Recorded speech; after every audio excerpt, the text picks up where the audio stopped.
bird flu.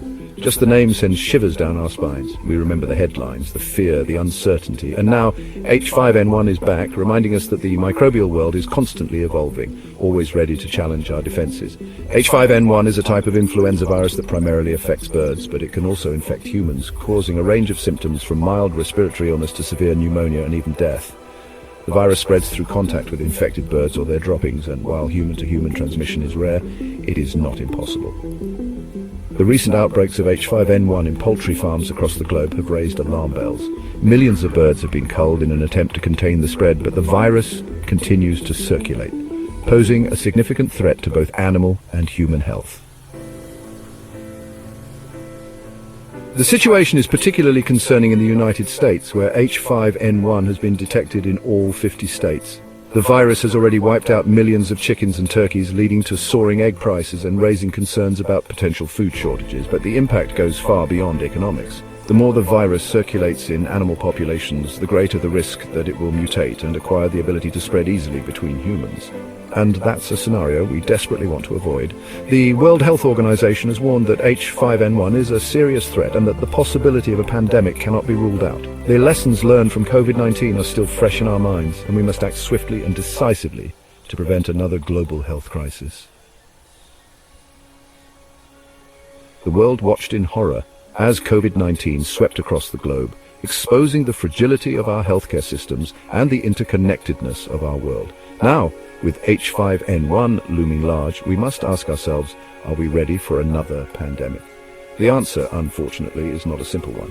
While we have made some progress since the early days of COVID-19, we still face significant challenges in terms of surveillance, vaccine development, and global cooperation. The threat of H5N1 is a stark reminder that pandemic preparedness is not a one-time effort, but an ongoing process that requires sustained investment and international collaboration. We cannot afford to let our guard down.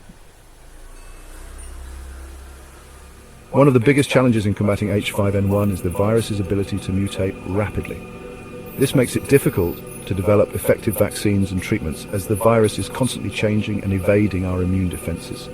Scientists are working tirelessly to track these mutations and develop new strategies for staying one step ahead of the virus, but it's a race against time, and we need to be prepared for the possibility that H5N1 could outpace our efforts.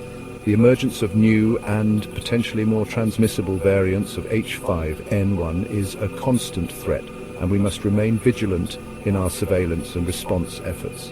The future of global health may very well depend on it.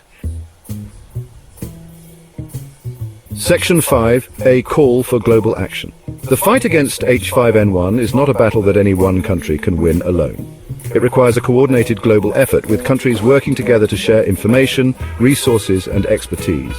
The WHO has called for increased international collaboration on surveillance, vaccine development, and pandemic preparedness. We must heed this call and work together to build a stronger global health security framework.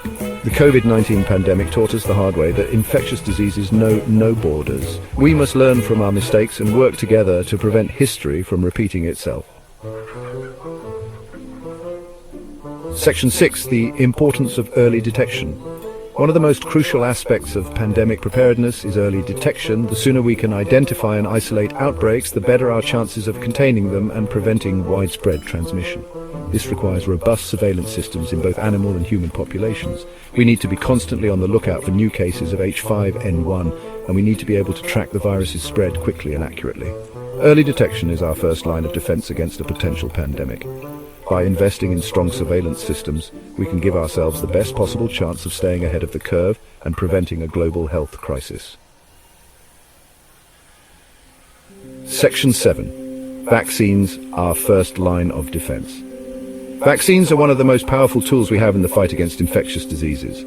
They work by training our immune systems to recognize and attack specific viruses, providing us with protection against infection.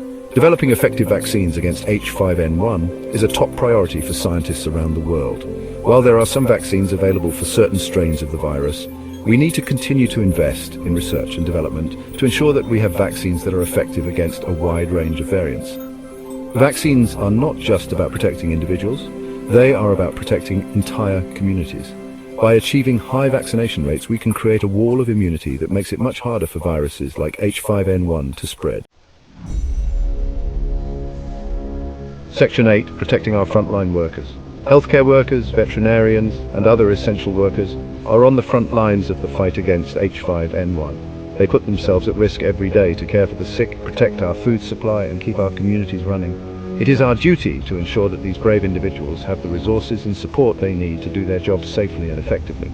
This includes providing them with personal protective equipment, training on infection control measures, and access to mental health support. Protecting our frontline workers is not just the right thing to do, it is essential for ensuring a strong and resilient healthcare system.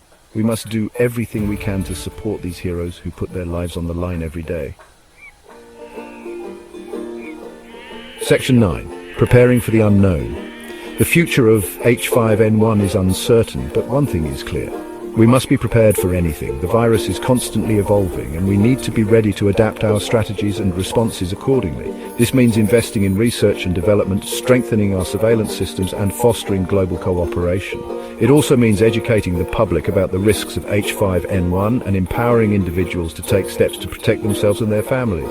The threat of H5N1 is a stark reminder that we live in a world where infectious diseases pose a constant threat. By working together and preparing for the unknown, we can build a safer and healthier future for all.